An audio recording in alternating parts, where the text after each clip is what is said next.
क्या तुमने सोचा हर एक इंसान का मरना डेथ तय करती है? वह इंसान को मारने के लिए एक प्लान बनाती है। अगर कोई भी डेथ को हराने की कोशिश करेगा तो वो पक्का मरेगा, वो भी भयानक तरह से। तो इसी पर आधारित एक मूवी आई है जिसका नाम है फाइनल डेस्टिनेशन। तो आज की वीडियो में इसकी कहानी को काफी बेहतरीन तरीके से एक्सप्लेन करूंगा। तो मेरी आपसे रिक्वेस्ट है कि वीडियो को पूरा देखे। तो बिना टाइम वेस्ट करे फटाफट स्टार्ट करते हैं।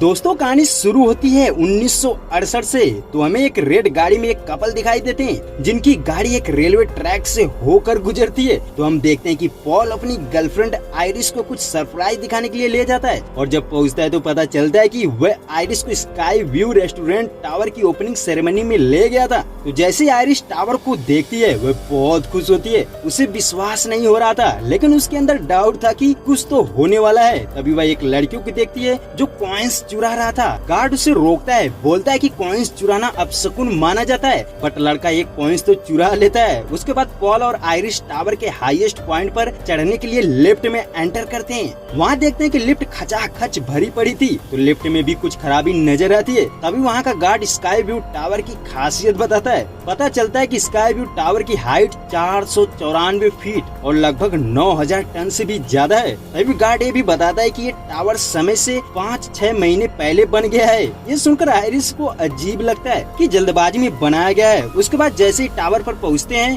तो वहाँ हम देखते हैं कि पार्टी चल रही थी। तो पॉल मैनेजर से कहता है कि मैंने एक सीट बुक की थी। वह उसे बैठने के लिए सीट मांगता है बट मैनेजर कहता है कि यहाँ ऑलरेडी रेस्टोरेंट फुल है। वह उसे मना कर देता है। तो आयरिस उसे कहती कि कोई बात नहीं, चलो वैसे ही हम सूर्य का नजारा लेते हैं। फिर हम देखते हैं कि आयरिस थोड़ा अजीब फील कर रही थी क्योंकि उसे ऊंचाई से डर लगता था। तो पॉल कहता है कि सॉरी मुझे पता नहीं था। उसके बाद हम देखते हैं कि आयरिस का जी मचलने लगता है। वह वॉशरूम की तरफ जाती है। तभी हम इधर देखते हैं कि एक बंदा शैंपेन की बोतल खोल रहा था। उसका ढक्कन निकलकर झूमर पर जा लगता है जिससे झूमर का एक टुकड़ा नीचे गिरता है और कांच की फर्श पर क्रैक पड़ जाता है जो कि बेहद खतरनाक था क्योंकि उसी कांच के फर्श पर लोग कूद कूद कर नाच रहे थे। इधर हम देखते हैं कि आयरिस वॉशरूम में उल्टियाँ कर रही थी। तभी वहाँ एक लेडी आ जाती है। वह समझ जाती है कि आयरिस प्रेग्नेंट है। वह उससे पूछती है कि कौन सा महीना चल रहा है। पहले तो आयरिस छुपाने की कोशिश करती है बट लास्ट में बताती है कि लगभग 2 महीने हो गए हैं और ये बात उसने पॉल को नहीं बताई। उसे अफसोस था कि मैं इतनी बड़ी बात उससे छुपाए हूँ, वह बुरा मान जाएगा। तभी लेडी कहती कि फालतू का स्ट्रेस मत लो, उसे सब कुछ बता दो। तो उसके बाद हम देखते हैं कि जो बच्चा कॉइन्स चुराया था वह टावर से नीचे फेंकने की कोशिश करता है लेकिन उसे गार्ड रोक देता है। वहीं पॉल आयरिस को एक अंगूठी देकर प्रपोज कर देता है। अब इससे आयरिस बहुत खुश होती है।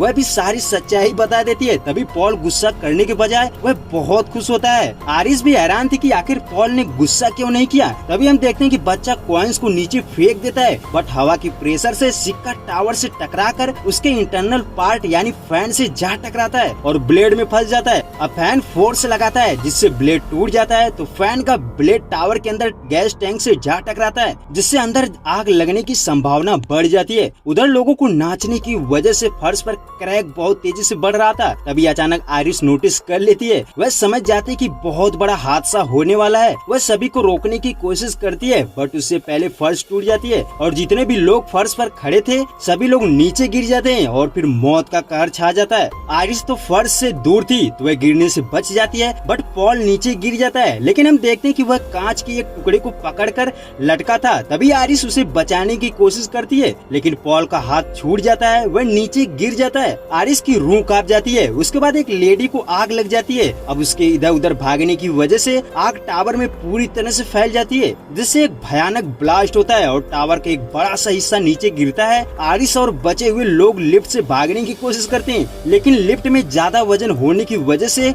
लिफ्ट टूट जाती है। अब उससे भी निकल कर लोग भागते हैं लेकिन तभी टावर का दूसरा बड़ा हिस्सा एक साइड से टूट कर लटक जाता है। वहीं आयरिस भी उसी साइड लटकी थी बट वह कोशिश करके जैसे तैसे ऊपर चढ़ जाती है। तभी हम देखते हैं कि एक हिस्सा लटक रहा था, उसे बस तिनके भर वजन की जरूरत थी जिससे वह गिर जाए। तो हम देखते हैं कि वही सिक्का वहाँ किनारे पर लटके पियानो पर गिरता है जिससे पियानो नीचे गिर जाता है और पूरा टावर गिर जाता है। वहीं दूसरी तरफ लड़का भागने की कोशिश करता है बट उसके ऊपर पियानो गिरता है, वह भी खत्म हो जाता है। उसके बाद हम देखते हैं कि आयरिस अकेले बची हुई थी। तभी उसे एक बच्चे के रोने की आवाज सुनाई देती है। वह उस बच्चे को बचा लेती है लेकिन टावर में भयानक आग लगी थी जिसकी वजह से टावर पूरा ब्लास्ट हो जाता है जिससे आयरिस बच्चे को लेकर नीचे गिरती है। और उसकी रिंग की वजह से वह एक रॉड से लटक जाती है, बट बॉडी का ज्यादा वेट होने की वजह से वह भी नीचे गिर जाती है और फिर जो नहीं होना चाहिए वो होता है, आयरिस भी मर जाती है। अब हमारे दिमाग में ये आता है कि ये क्या हुआ। तभी हम देखते हैं कि एक लड़की की नींद खुलती है, यानी वह ये सब सपना देख रही थी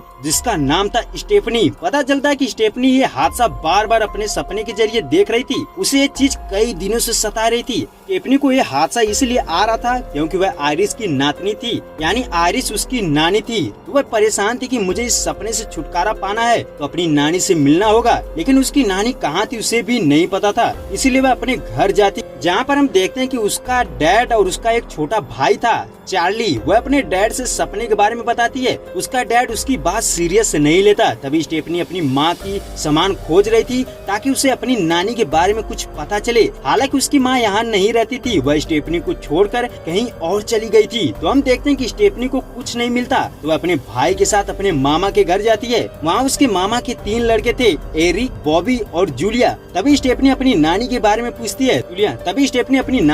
पूछती है। तो उसके मामा कहते हैं कि वह औरत पागल है, खतरनाक है, उसके साय से भी तुम दूर रहना, और ये कहते हुए बाहर चले जाते हैं। तो अब स्टेफी अपनी मामी से उनके बारे में पूछती है, बट वह भी नहीं बताना चाहती थी। लेकिन स्टेफी की ज्यादा फोर्स करने के चलते वह उसे उसकी नानी का सामान बॉक्स बता देती है, जिससे स्टेफी झट से उनके सामान को चेक करती है, जिसमें उसको उनकी एक तस्वीर दिखाई देती है, जिसे देखकर वह शॉक्ड हो जाती है क्योंकि वह आयरिस को सपने में जैसी देखी थी वैसा ही उसकी नानी का चेहरा बिल्कुल सेम मिल रहा था। और इसके अलावा उसे आयरिस का एड्रेस भी मिल जाता है। वह वहाँ से तुरंत निकलती है और उस एड्रेस पर जाती है। तो वहाँ जाती है तो उसे एक बड़ा सा खंडहर दिखाई देता है और वहाँ उसे अजीब सा लगता है, जहाँ आयरिस ने खुद को डेथ से बचाने के लिए सेफ्टी के साथ खुद को लॉक की थी और इस घर के अंदर ना ही किसी को आने देती थी और ना ही खुद को यहाँ से बाहर जाती थी। तो जब स्टेफी गेट को खोलने को बोलती है तो वो उसको भी भगाने की कोशिश करती है, बट स्टेफी उसे बताती है कि मैं तुम्हारी बेटी की बेटी हूँ। तो ये सुनकर आयरिस उसे अंदर आने की परमिशन दे देती है,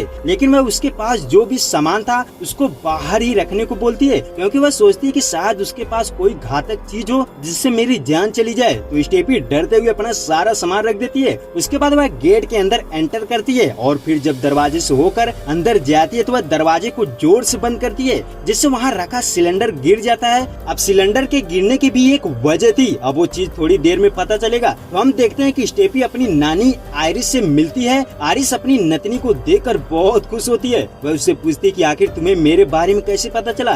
फिर स्टेफी उनको सारी सच्चाई बताती है कि उसने उनकी मौत को सपने में देखा था, बट वह उनको जिंदा देखकर हैरान थी। तो आयरिस उसको बताती है कि तुम जो देख रही हो वो एक रियल घटना होने वाली थी, तुम्हारे जैसा ही मुझे भी होने वाली घटना पहले दिखाई देती है। तो आयरिस उसे उस टावर पर हुई घटना की सच्चाई बताती है। वह कहती कि जब मैं टावर के अंदर गई तो मुझे वहाँ जो भी कुछ होने वाला था वो कुछ पहले ही दिखाई दे दिया था, बट मैं विश्वास नहीं कर रही थी, लेकिन हाँ थोड़ी डरी हुई जरूर थी।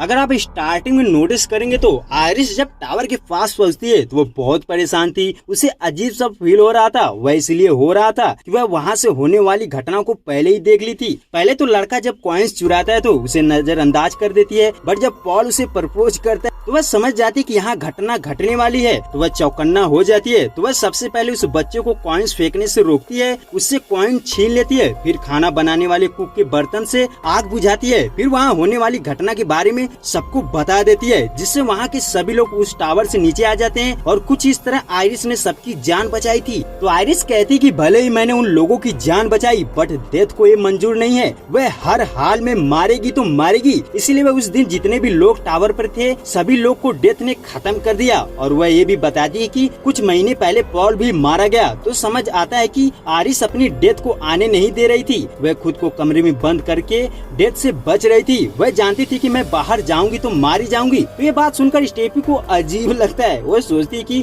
लोग सही बोल रहे थे कि नानी पागल हो चुकी है। वह विश्वास नहीं करती है। तभी आयरिस उससे कहती कि तुम भी यहीं पर रुक जाओ क्योंकि मेरे साथ साथ मेरी पूरी फैमिली पर खतरा है। अब स्टेफी समझ जाती कि ये तो फालतू की बकवास कर रही है और वह बाहर जाने की कोशिश करती है। तो आयरिस उसे अपनी रिसर्च बुक देती है। वह कहती है कि ये बुक तुम्हें बचाने में मदद करेगी, बट वह नहीं मानती। वह बाहर चली जाती है। तो आयरिस समझ चुकी थी कि मुझे तो कैंसर है, वैसे ही मैं मरने वाली हूँ। वह स्टेफी को यकीन दिलाने के लिए खुद को डेथ के हाथों मरने का फैसला लेती है। वह घर से बाहर निकल आती है। वह दौड़कर स्टेफी को किताब दे देती है और कहती है कि तुम्हें मेरी बात पर विश्वास नहीं हो रहा है ना, अब अपनी आंखों से देखो। तभी हम देखते हैं कि घर के ऊपर लगा वेदर कांटा नीचे सिलेंडर पर गिरता है और सिलेंडर प्रेशर मारता है, जिससे आयरिस की डेथ हो जाती है। ये मंजर बहुत ही खौफनाक था। स्टेफी की रूह कांप जाती है। उसके बाद आयरिस का फ्यूनरल होता है, जहाँ पर उसकी सारी फैमिली इकट्ठा होती है। हम देखते हैं कि स्टेफी जो भी कुछ अपनी नानी आयरिस की डेथ के बारे में बताती है, कोई भी उसकी बात का विश्वास नहीं करता।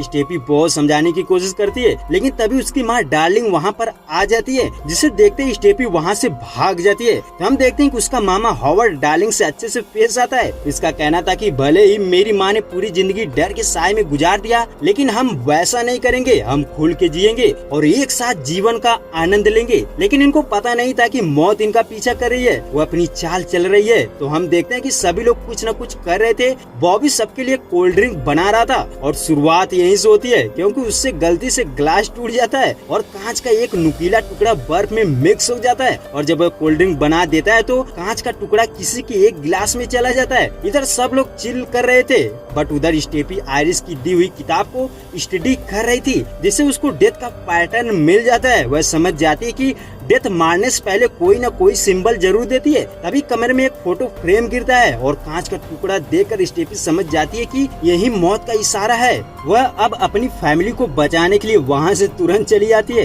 इधर कांच वाला कोल्ड ड्रिंक स्टेफी के डैड के पास था, बट वह उसको पीता नहीं है, उसे रख देता है। वहीं दूसरी साइड बॉबी और एरिक जंप कर रहे थे। उनके जंप करने से नीचे का सूट फट जाता है और उसके जस्ट नीचे एक लोहे का कांटा रखा होता है। हम सोचते हैं कि ये सूट फट जाएगा और फिर नीचे के कांटे से किसी की डेथ हो जाएगी, बट डेथ ने तो कुछ और प्लान कर रखा था। तभी डार्लिंग नीचे रखे कांटे को देख लेती है और तुरंत वहाँ उसे हटा देती है। अब डेथ दूसरा प्लान बनाता है। हम देखते हैं कि स्टेफी की मामी से एक बोतल गिर जाती है और उससे मशीन ऑन हो जाती है और मशीन से जो पाइप अटैच थी वहाँ पर प्रेशर मारने लगती है और वहीं पास में ही लोहे का कांटा रखा हुआ था। तभी वहाँ स्टेफी आ जाती है। वह परेशान थी कि यहाँ कोई न कोई मरने वाला है, तो वह डेथ के पैटर्न को समझने लगती है कि आखिर डेथ किस चीज से मारने की कोशिश कर रही है। तभी बॉबी और एरिक जिस सूट पर जंप कर रहे थे वह फट जाता है और बॉबी का एक पैर नीचे फंस जाता है, जिससे जूलिया से ग्लास पर धक्का लगता है और ग्लास नीचे गिर जाता है और कांच का टुकड़ा का नुकीला भाग भी ऊपर की तरफ ही था। तो हम देखते हैं कि उसके सामने हॉवर्ड खड़ा था। वह आगे चलने की सोचता है, लेकिन उसके पैर में कांच का टुकड़ा धस जाता है। वह चिल्लाने लगता है। इतने में उधर मशीन के प्रेशर से कांटा नीचे गिरता है और घास काटने वाली मशीन को ऑन कर देता है, जिससे मशीन बहुत तेजी से हॉवर्ड के पास आती है और फिर उसको खत्म कर देती है। ये मंजर इतना खौफनाक था कि सबकी रूह कांप जाती है। उसके बाद स्टेफी सबको अच्छे से समझाती है। वह कहती है कि ये कोई हादसा नहीं है, ये सब डेथ का प्लान था। स्काई व्यू टावर में जो घटना घटने वाली थी, यानी डेथ के हिसाब से सभी लोगों को स्काई व्यू टावर के हादसे में मरना था, बट आयरिस ने वहाँ पर डेथ के प्लान को फेल करके सबको बचा लिया था, जिससे डेथ नाराज हो गई। उसने फिर से प्लान करके सभी को मारना शुरू किया। तभी उससे कहा जाता है कि हम लोग तो स्काई व्यू टावर पर कभी भी नहीं गए, तो हम उस घटना को कैसे हिस्सा हुए, तो हम उस घटना की कैसे हिस्सा हुए। तभी स्टेफी उन्हें बताती कि डेथ के हिसाब से हमें पैदा ही नहीं होना था, यानी हम लोग जितने भी हैं उनके बच्चे हैं। तो डेथ का एक पैटर्न होता है, वह उम्र के हिसाब से मार रही है, यानी उसके हिसाब से वह पहले आयरिस को मारती, फिर हम सबकी बारी थी। और इसीलिए आयरिस जब तक जिंदा थी तब तक हमारे ऊपर कोई भी खतरा नहीं था, क्योंकि डेथ को पहले आयरिस को खत्म करना था, फिर हमारी बारी थी। तो आयरिस जब से मरी है तब से हम लोगों को डेथ मारने का प्लान बना रही है। वह कहती है कि हॉवर्ड के बाद उसके बड़े बेटे की बारी है, यानी एरिक की, फिर जूलिया, फिर बॉबी और लास्ट में चार्ली मरेगा। तो हम देखते हैं कि इतना सारा कुछ डिटेल में बताने के बावजूद भी उसकी बात कोई नहीं मानता। तो डार्लिंग उसे बहुत कुछ समझाती है। वह कहती है कि मेरी माँ ने ऐसी पूरी जिंदगी बर्बाद कर दी, अब तुम भी उसके जैसा ही कर रही हो। तो स्टेफी वहाँ से चली जाती है। हमें एरिक का सीन दिखाया जाता है। वह अपने शॉप में था, वह टैटू बनाता था। तो हम देखते देखते हैं कि वह बहुत दुखी था, सैड सॉन्ग सुन रहा था। तभी वहाँ स्पीकर की आवाज से टेबल पर रखी हुई चीजें गिरने लगती है, जिससे ग्लास भी गिर जाता है और फर्श पर कांच का टुकड़ा बिखर जाता है। तो जैसे एरिक कांच को साफ करने जाता है तो डब्बे में रखा लिक्विड भी गिर जाता है और ऊपर फैन की चेन टूटती है, उसकी नाक की रिंग में फंस जाती है। वहीं उससे एरिक फैन के घूमने की वजह से ऊपर की तरफ उठने लगता है, जिससे नीचे लैंप गिर जाता है और फर्श पर आग लग जाती है। एरिक बहुत कोशिश करता है बट चेन उसकी नाक से नहीं निकलती, लेकिन लास्ट में जैसे तैसे वह चेन निकाल लेता है, बट वह नीचे आग में गिर जाता है। उसके बाद सीन शिफ्ट होता है स्टेफी के पास। वह बहुत परेशान थी क्योंकि उसको पता था कि डेथ एरिक को मारने वाली है, तो वह एरिक को कांटेक्ट करने की कोशिश करती है, लेकिन उसका फोन बंद आता है। अब स्टेफी चार्ली के साथ एरिक को देखने चली जाती है, लेकिन रास्ते में ही एरिक उसे मिल जाता है। ये देखकर हम भी शॉक्ड होते हैं कि आखिर एरिक बचा कैसे। तो पता चलता है कि एरिक ने लेदर जैकेट पहना था, जिससे उसको आग नहीं लगती, बस थोड़ा सा हाथ जला था। तो एरिक बहुत खुश था, वह स्टेफी का मजाक उड़ा रहा था। वह कहता है कि अगर डेथ मुझे मारना चाहती तो मार देती, लेकिन तभी वह बात करते हुए रोड पर चला जाता है। वहाँ तेजी से ट्रक गुजरता है और एरिक बाल बाल बचता है। वह इस पर भी कहता है कि डेथ चाहती तो यहाँ पर भी मुझे मार देती। तो एरिक भले ही मजाक कर रहा था, लेकिन स्टेफी उसे प्रोटेक्ट कर रही थी। वह कहती कि तुम्हें इस फुटबॉल से भी खतरा है, उसकी वजह से भी तुम मर सकते हो। तभी वहाँ पर जूलिया भी आ जाती है। वह जॉगिंग कर रही थी, तभी उसको बॉल लगती है और वह कचरे वाले ट्रक में गिर जाती है। ट्रक ड्राइवर तो मस्त हेडफोन लगाकर गाना सुन रहा था, उसको कुछ भी नहीं पता नहीं चलता। तो सभी लोग उसको बचाने के लिए दौड़ते हुए ट्रक को रोकने की कोशिश करते हैं, बट ड्राइवर नहीं सुनता। इतने में जूलिया अंदर दबकर मर जाती है। अब क्या, अब तो सबको स्टेफी की बात पर विश्वास करना ही था, लेकिन सभी को एक बात समझ नहीं आ रही थी कि अगर एरिक उनका बड़ा लड़का था तो जूलिया क्यों मरी, जबकि डेथ के पैटर्न के हिसाब से तो एरिक मरना चाहिए। और इस चीज का दोष स्टेफी खुद को देती है। वह कहती कि मैंने जो पैटर्न बनाया था वह गलत निकला, हम एरिक को बचाने की कोशिश कर रहे थे, पर डेथ ने कुछ और प्लान कर रखा था। लेकिन तभी बॉबी की माँ एक सच्चाई बताती है। वह कहती कि एरिक हमारा बेटा है ही नहीं। ये सुनकर एरिक चौंक जाता है। तो अब जाकर सबको विश्वास हो जाता है कि जूलिया ही उनकी बड़ी बेटी थी। और उसके बाद अब बॉबी का नंबर है, तो बॉबी स्टेफी से कहता है कि मुझे बचा लो। तो स्टेफी को भी कुछ पता नहीं था।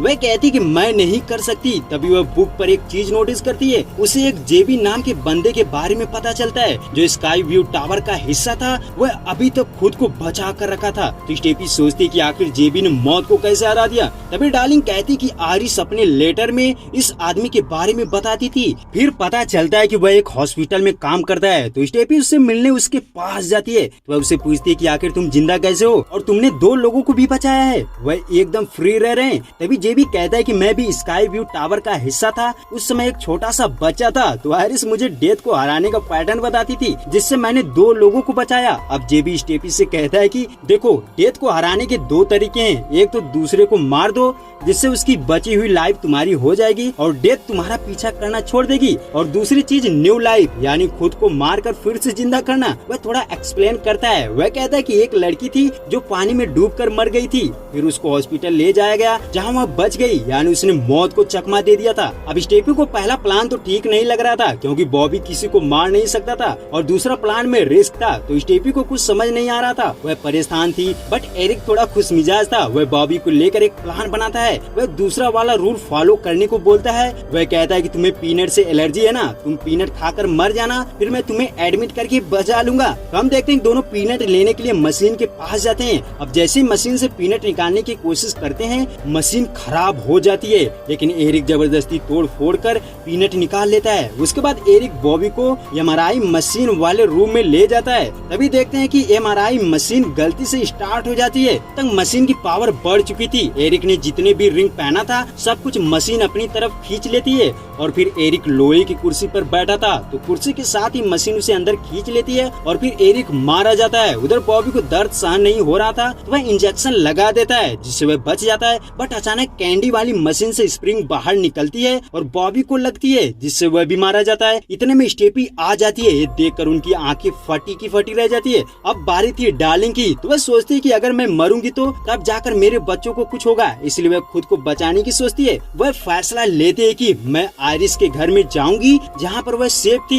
तो डार्लिंग अकेले जाने को सोचती है, बट स्टेफी कहती है कि अगर तुम अकेले जाओगी तो डेथ तुम्हें कहीं भी मार देगी, इसलिए हमें तुम्हें उस घर तक सेफ पहुँचाना है। तो स्टेफी अपने भाई के साथ अपनी माँ को लेकर निकल जाती है और जैसे उस घर के गेट के पास पहुँचते हैं तो डेथ डेथ ने अपना प्लान बना लिया था तो वह पूरा घर ही ब्लास्ट कर देता है, जिससे स्टेफी ट्रक के साथ पानी के अंदर डूबने लगती है। वहीं चार्ली मलबे के अंदर फंस जाता है। डार्लिंग बुरी तरह से घायल हो जाती है, बट वह चार्ली को जैसे तैसे बचा लेती है, लेकिन वह भी मारी जाती है। उसके बाद चार्ली अपनी बहन को बचाने जाता है और हम देखते हैं कि स्टेफी पानी के अंदर डूब चुकी थी और उसकी सांसें भी रुक जाती है, यानी वह मर चुकी थी। उसके बाद चार्ली उसे निकाल लेता है और वह बाहर जैसे निकालता है तो स्टेफी एक बार फिर से जिंदा हो जाती है। यानी यहाँ पर स्टेफी के साथ दूसरा प्रोसेस कंप्लीट होता है जो जेबी ने बताया था। अब स्टेफी और चार्ली खुश थे कि हमें कुछ नहीं होगा, हमने डेथ को चकमा दे दिया। अब इसके एक हफ्ते बाद चार्ली का हाई स्कूल सेरेमनी था, वह तैयार होकर बाहर आता है। तभी स्टेफी उसकी कोट में एक गुलाब का फूल लगा रही थी और कांटा चुभ जाता है।